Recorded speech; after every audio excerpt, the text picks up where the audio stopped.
Les journalistes, je suis très heureux et très honoré d'être ici aujourd'hui, en terre africaine de Guinée, pour perpétuer une tradition qui est d'abord une tradition entre les peuples, avant d'être une tradition entre les États et les gouvernements, tradition de fraternité, de solidarité, de communion et d'unité. Je voudrais, à l'entame de mon propos, remercier son Excellence le Président Mamadi Doumbouya, qui, comme je l'ai dit tout à l'heure, est un ami et un frère, avec lequel je m'entretenais beaucoup bien avant notre accession au pouvoir. Et c'est toujours un plaisir de le revoir. Remercier le Premier ministre, M. Amadou Ouriba, qui nous a réservé un accueil particulier et chaleureux, après nous avoir fait l'honneur d'une visite à Dakar l'année passée. Et c'est lors de cette visite que nous avions convenu d'organiser celle-ci. Lui témoigner de mon amitié, de ma confraternité et de mon engagement, ainsi que celui de tout mon gouvernement, à œuvrer avec le gouvernement de la République sœur de Guinée pour hisser les relations entre nos pays à des niveaux jamais atteints.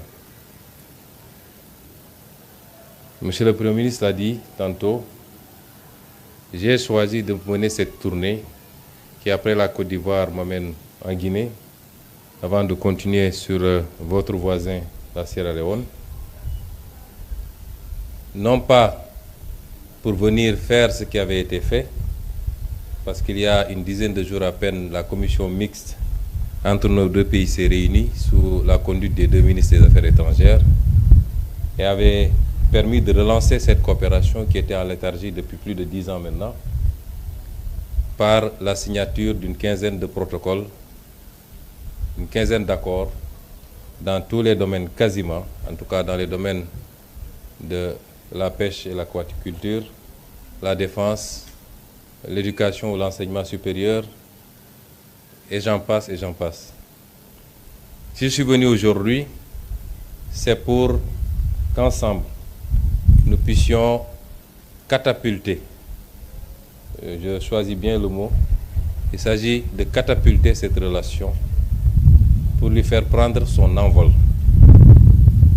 La relation, elle est saine, elle est solide, et comme je l'ai dit à l'entame de mon propos, elle est d'abord portée par les peuples, puisqu'il y a beaucoup de ressortissants sénégalais établis en République de Guinée et beaucoup de ressortissants guinéens établis en République du Sénégal.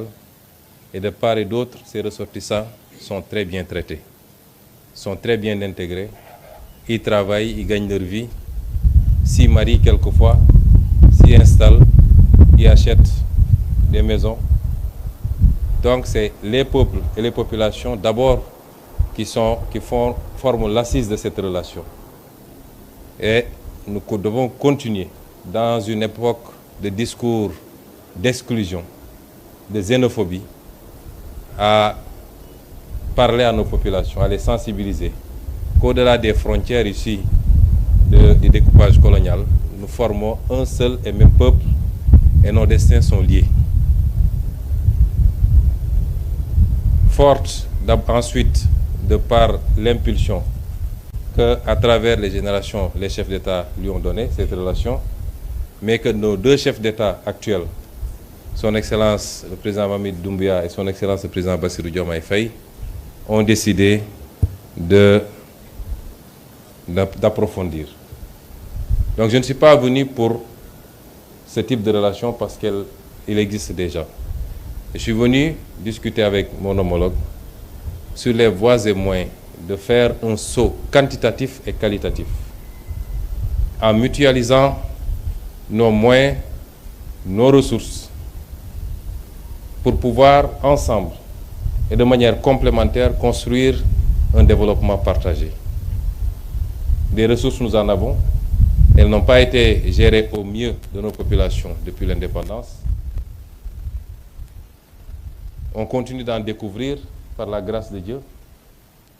Elles ne sont toujours pas gérées au mieux des intérêts de nos États, mais en mutualisant nos efforts, Et l'exemple le plus trivial, c'est la découverte de gaz au Sénégal et les réserves importantes de bauxite en Guinée.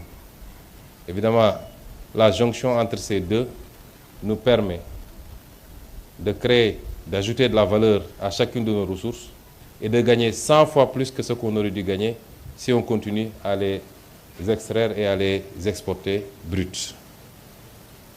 Je ne vais pas en dire plus.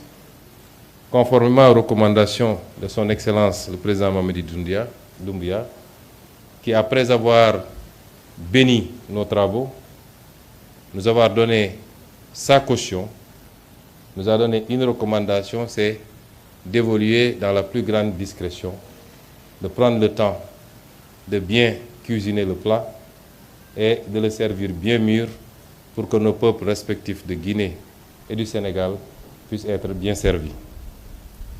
Nous avons retenu ensemble, et le président Doumbouya vient de nous conforter dans cette décision, de mettre en place un comité technique qui, sur la base des orientations que nous avons retenues, va travailler de manière accélérée pour dresser les contours de cette nouvelle coopération qui doit nous permettre de monter ensemble. Je dis tout le temps que je ne connais pas de zone dans le monde où un pays a pu se développer alors que ses voisins sont dans l'extrême pauvreté. Les autres l'ont compris depuis longtemps. Les pays du Golfe sont montés ensemble. Ils étaient dans les profondeurs ensemble. Les pays d'Europe l'ont compris quand ils ont créé l'ancêtre de l'Union européenne autour du charbon et de l'acier. Après s'être livré une guerre extrêmement meurtrière, ils ont mis de côté toutes leurs divergences pour se retrouver autour de l'essentiel. Les pays d'Asie l'ont compris. Quand on parle de dragon asiatique, c'est tous les pays qui sont montés en même temps. La Guinée ne partira pas loin, en tout cas, sans le Sénégal, sans la Côte d'Ivoire, sans la Sierra Leone, sans le Mali, sans tous les autres pays. Mais le Sénégal n'ira pas très loin sans tous ces pays, la Mauritanie, la Guinée. Et il nous faut dépasser ce qui semble être des contradictions, mais qui n'en sont pas. Qui n'en sont pas. Et les enjeux que nous devons avoir devant nous sont plus importants que les divergences qui relèvent beaucoup plus de clichés, de malentendus que de réalité. Et Monsieur le Premier ministre, j'ai été assez long. Je suis très ravi et très réjoui d'être là et je pars satisfait en étant conscient qu'aujourd'hui, nous avons jeté la graine d'une coopération renouvelée, mais surtout d'une coopération qui va nous permettre tous ensemble d'accélérer notre développement et d'offrir à nos populations un mieux-être, une meilleure offre. Madame, je peux vous dire que c'est des propos à ne pas prendre au sérieux, en tout cas tant que nous serons au pouvoir. Je prie Dieu pour qu'on soit là 50 ans au moins. Mais vous me donnez l'occasion de revenir sur cela. Le Sénégal, comme la Guinée, comme toutes les terres africaines, sont des pays d'ouverture, des pays d'accueil. Chaque pays doit réglementer évidemment les entrées et les sorties sur son territoire national, ne serait-ce que pour des soucis de sécurité. Mais au-delà de ce contrôle minimal qui ne peut manquer, nos pays sont réputés être des traditions d'accueil. Et je suis aujourd'hui en Guinée. Je suis sûr que même vous, madame, si on remontait un peu loin vos origines, je ne serais pas surpris qu'un de vos grands-parents ait quitté la Sierra Leone ou le Sénégal ou le Mali pour être ici en Guinée. Et c'est pourquoi il y a des idéologies que nous ne pouvons pas accepter. Elles sont intolérables. Nous ne pouvons pas accepter des idéologies xénophobes. Le Sénégal est un pays démocratique où la liberté d'expression est garantie, la liberté d'association également, mais ces libertés sont encadrées. Je peux rassurer que tous les Guinéens, vous connaissez déjà mes positions sur la question, que j'ai exprimées à toutes les occasions à l'Assemblée nationale lors de la campagne électorale. Je peux rassurer les Guinéens qui vivent au Sénégal qu'ils sont chez eux, ils continuent à être chez eux. Et je sais que les Sénégalais qui vivent ici, que j'ai rencontrés hier, sont traitées de la même manière ici, en République de Guinée. De manière générale, la question que vous soulevez maintenant me permet d'aborder une autre sur les discours d'intolérance et de haine facilités par les réseaux sociaux. Je voudrais appeler notre jeunesse à prendre conscience que cela ne les grandit pas. Ce n'est pas toute notre jeunesse, mais ceux qui se livrent à ces discours, quelquefois appuyés par des politiques, malheureusement. Les problèmes que nous avons à l'intérieur de nos pays ne sont pas dus à la présence d'étrangers. C'est dû à l'incapacité de nos leaders dans le passé à gérer nos pays au mieux de leurs intérêts. C'est dû à la corruption endémique, c'est dû à la manière dont nos ressources naturelles ont été bazardées pour la plupart, notre incapacité à avoir une vision articulée, cohérente, permettant de travailler, d'industrialiser nos pays, de créer des emplois et de l'offrir aux jeunes. C'est ça nos vrais problèmes. À chaque fois que des pays ont des problèmes, y compris dans les pays occidentaux, vous le verrez, c'est l'autre qui est le responsable. Et on commence à chercher et à désigner. Ces idéologies ne peuvent pas être importées, elles sont inacceptables. Et je lance un appel à cette jeunesse, je sais souvent qu'elle m'écoute, au-delà du Sénégal, cette inimité, le terme n'est pas trop fort, quand vous voyez des compétitions sportives, si la Guinée doit rencontrer le Sénégal, c'est comme si on allait en guerre, alors que c'est tapé sur un ballon simplement. Ça vole très bas, les gens s'insultent, les gens se disent des mots. Il faut que nous revenions à ce qui nous a été légué par nos devanciers. Nous sommes des frères, des peuples amis. Je ne dirais même pas des peuples, nous sommes des nations, frères, sœurs du moins, mais nous sommes un seul et même peuple.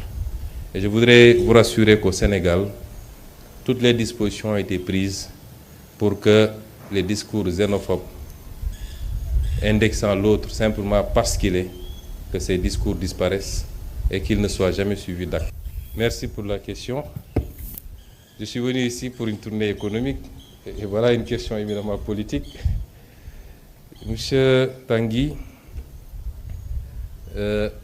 les États, quel que soit le niveau de fraternité et d'amitié qu'il y a, les États ont une réalité interne qu'il faut respecter. Aujourd'hui, il y a des gens qui sont arrêtés au Sénégal pour différents délits, qu'on peut qualifier, certains qualifient de délits politiques.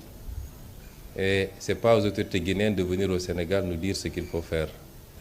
Je m'abstiendrai par respect de venir en Guinée pour avoir à dicter aux Guinéens ce qu'il y a à faire. Si mes relations amicales et fraternelles me le permettent, et si je devais en parler, ce serait en douce, amicalement, mais je ne viendrai pas ici dans une conférence de presse pour vous dire que j'ai dit ceci ou j'ai fait cela. Et je pense que globalement, ça doit se passer comme ça. Nous nous préoccupons mutuellement de l'évolution de chacun de nos pays, puisque la stabilité de chacun de nos pays impacte, ou l'instabilité de chacun de nos pays peut impacter sur les autres pays. Nous sommes déjà assez confrontés à la question sécuritaire dans beaucoup de nos pays amis et frères, mais ça ne va pas au-delà de cela. J'ai suffisamment d'expérience politique pour ne pas venir ici vous dire j'ai dit ceci aux autorités guinéennes. Ça ne relève pas de ma compétence. Mais je souhaite et je prie pour que dans tous nos pays, le Sénégal, la Guinée et tous les autres pays, qu'on ait la paix, la stabilité. La paix politique s'entend, la stabilité, la concorde, et qu'ensemble nous puissions travailler à construire ce que les populations attendent, c'est-à-dire le développement, indépendamment des divergences d'opinion qui ne peuvent manquer dans un pays. Merci.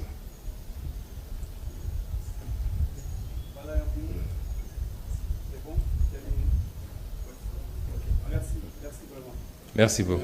Merci.